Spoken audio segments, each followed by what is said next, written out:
What is up, guys? Pie Muffin here, and we are back with our Tales of Crestoria video. So, by now, most of you should have seen my summons, which went horribly, to say the very least. I probably should be waiting to record this follow-up not really a follow-up video, but event video, because it's really only been about an hour since I did those summons. I'm still pretty heated on it, but it is what it is. It's just the life of a gacha. Obviously, a game like... Actually, most gachas, you know, don't get their pity system and stuff like that till, you know, like 4 to 6 months into the game's life. So for now, I should just try to take it easy. It's not like any of the content in the game is that hard to where, other than maybe the tower, all the other content in the game I can pretty much complete with what I currently have on my account. So, with that said, we are going to go ahead and hop into the event. By the way, the patty event has finished, so you can no longer farm it, but it looks like they still leave it here so you can spend whatever currency you may have left over, which there's nothing really here I would really need to spend. I guess just use whatever I can. Let's grab these 5 rainbow elixirs.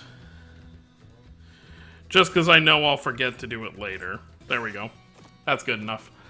So yeah, so that event will leave shortly for the exchange in 5 days. And then the other event is actually leaving as well here. I think we will probably within the next 2 weeks get the next part of the story.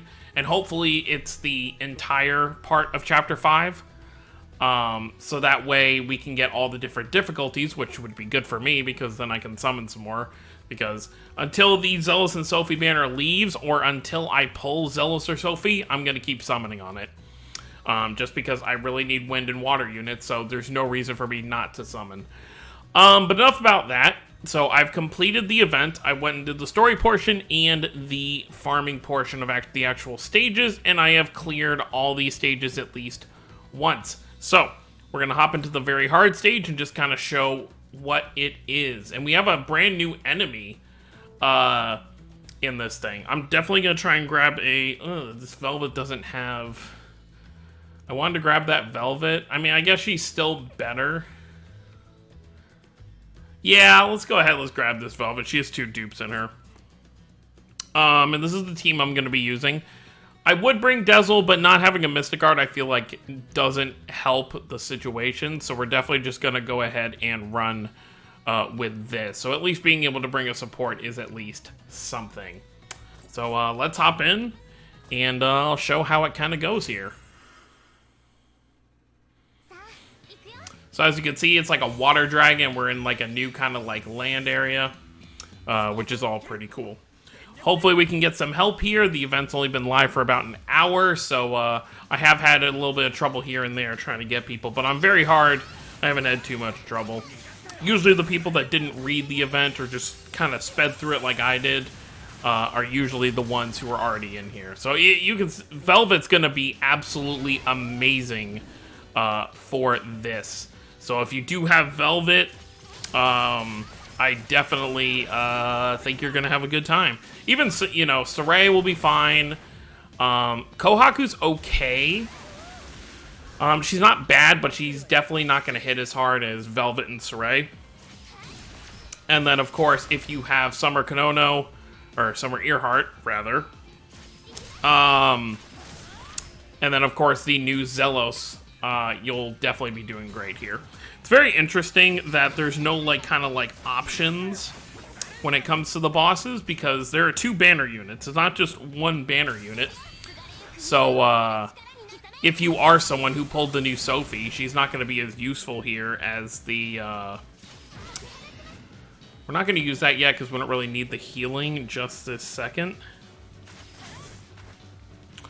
But yeah, so Sophie is the new unit, but she's not really useful for the event itself. So it's always usually it's usually the main of the 2 units that gets to be pretty useful here. Let's get Mystic Guard off with Lloyd real quick. Sure. It's probably enough damage to do a little bit of healing. Bring me back up to max. See how much this does. Alright, 42,000. That's not bad. Which we only have 3 people in here, which is actually pretty good for the most part. You know what? We're just going to go ahead and put this on auto, because auto is going to make it go a lot faster. So I'll just let that go, because there's no real kind of tech to kind of pay attention to when it comes to taking down this boss, because the AI can pretty much handle it just fine. But yeah, so I like that we're finally getting some new stuff, like new stage backgrounds, like this little waterfall area that we're in is really, really cool. We're like on this rock in the middle of a lake fighting a water dragon, despite the water dragon being red, which is kind of interesting. And once we're actually done here, we will go ahead. I haven't grabbed anything from the event shop just yet, so I will definitely show off what's actually in the event shop once we get done here, which shouldn't be too bad. Looks like a 4th person just jumped in, so we should be able to get this done pretty quick. I usually don't get more than 6 people in a raid. I think once there's like 6 people, people tend not to join, just because the boss is just going to go down that quick. You know, the first couple days of the game was out. If you hopped into the raids, you would see filling up with 20 people really quick, but now people are just... And plus, people want to start the raids themselves a lot of the time, because you just have a chance to get better rewards, because you get the host rewards. Obviously, you can still get a decent amount of rewards if you join in and you do the most damage. But just overall, it's more ideal to start it yourself. Plus, you get to attack earlier, and you can choose when you request for help. A lot of people decide to not request for help right off the bat, but I've been doing such mindless farming lately that I just immediately ask for help, you know, the second I hop into a thing. So I don't think I would be able to solo this with my team. I think eventually the amount of damage I take would take its toll, and I'd eventually lose my team. But it's one of those things where the boss might not live long enough for that to actually happen. So let's see how much Velvet's gonna do here again. Should be pretty good. 30,000, that's okay.